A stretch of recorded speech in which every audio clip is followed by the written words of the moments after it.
Hola, bon dia a tots. Em sap greu no estar amb vosaltres en directe, com li havia promès en l'Alfred, però circumstàncies personals m'ho impedeixen. Em sap greu intervenir per plasma com si fos un Mariano Rajoy qualsevol. En tot cas, volia només donar-vos tres o quatre missatges molt sintètics, no? I evidentment breus. No? I el primer i principal és que després d'haver acreditat Barcelona com un model de ciutat que és referent en el món i que altres ciutats han imitat en el seu desenvolupament, a vegades amb encert, a vegades amb no tant.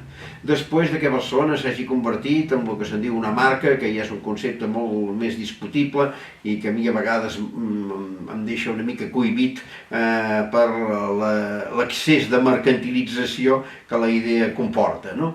Després de tot això, jo crec que arriba el moment de la cultura a Barcelona, que hem de ser capaços de convertir a la ciutat de Barcelona en un referent d'una qüestió fonamental, que és la recuperació del pensament humanístic i de les humanitats per mantenir una perspectiva des de la que entendre, mirar i contemplar amb una certa distància un món accelerat que se'ns escapa de les mans, que va molt de pressa i que a vegades ens costa seguir, que les coses sembla que vagin més de pressa que les idees.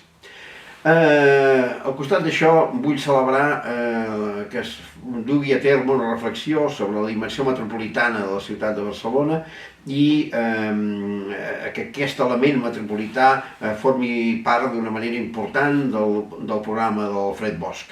Per raons, òbviament, funcionals i pràctiques, però sobretot perquè a partir del funcional i pràctic aprenguem a compartir. Aprenguem a no repetir coses, aprenguem a comunicar-nos, aprenguem a anar d'un cantó a l'altre d'aquest espai que és l'àrea metropolitana de Barcelona, a vegades massa sotmès a compartiments estancs, i d'aquesta manera ens entenguem i ens coneixem millor. No hi ha cap raó perquè una ciutat de l'entorn de Barcelona tingui un equipament de centralitat i que no per això Barcelona es vegi obligat a repetir-lo. Però aquesta idea de l'àrea metropolitana, perquè adquireixi verdader sentit, em sembla que necessita un relat. I al meu entendre, el relat ve d'una mirada. Hem de canviar la manera de mirar-nos els uns als altres.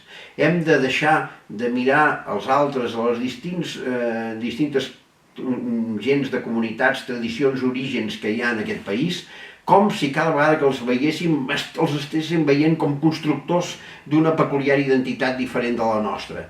Siguem amb això una mica més, diria, agnòstics i una mica més crítics i oberts. Siguem capaços d'entendre que el que estan fent és el mateix que fem cada un de nosaltres, que és construir-nos petites, precàries identitats per poder seguir visquent, avançant i continuar la nostra experiència personal. I que a partir d'això, a partir d'aquesta mirada, a partir d'aquest reconeixement mutu, serà molt més fàcil entendre'ns i construir sumant i no mirant-nos de reüll els uns als altres. Gràcies per haver-me escoltat aquesta estoneta i que vagi molt bé la jornada.